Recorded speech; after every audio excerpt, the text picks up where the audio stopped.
Can you believe it?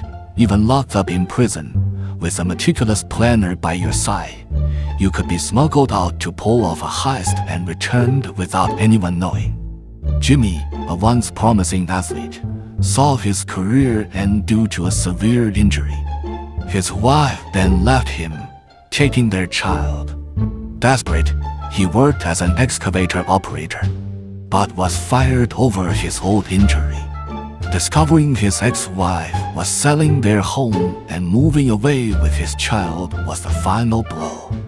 Needing money for a lawyer, Jimmy turned to his brother Clay. They decided to rob the Charlotte Speedway's cash vault, which Jimmy knew had an accessible pneumatic tube system from his construction work nearby. Lacking explosives expertise, they enlisted Joe, a jail bomb expert.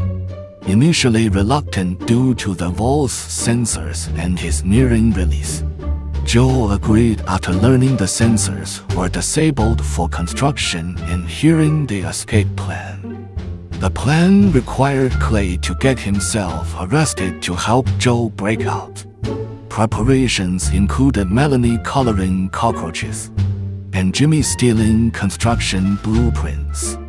Learning the construction would finish early, Jimmy moved the heist up.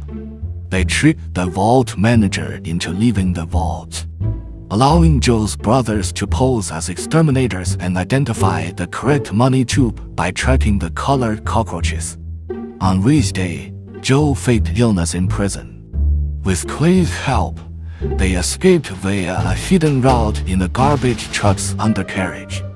Meanwhile, inmates started a riot as a diversion. Joe's brothers disabled the Speedway's electronic payments, forcing cash use. Underground, Joe used common materials to create explosives, blasted open the vault tube, and they vacuumed out the cash.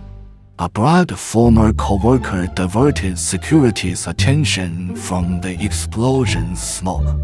The money was smuggled out in a garbage truck. Joe and Clay returned to prison disguised as firefighters during a riot-induced alarm. The heist was a success. Later, investigators were stymied by the warden's denials, and the Speedway's reluctance to pursue the case due to a generous insurance payout. After his release, Joe found his share buried in his yard. Jimmy generously shared the proceeds with all involved. The operation, seemingly rash, was actually a masterfully planned scheme, where Jimmy correctly predicted every outcome, proving his strategic brilliance.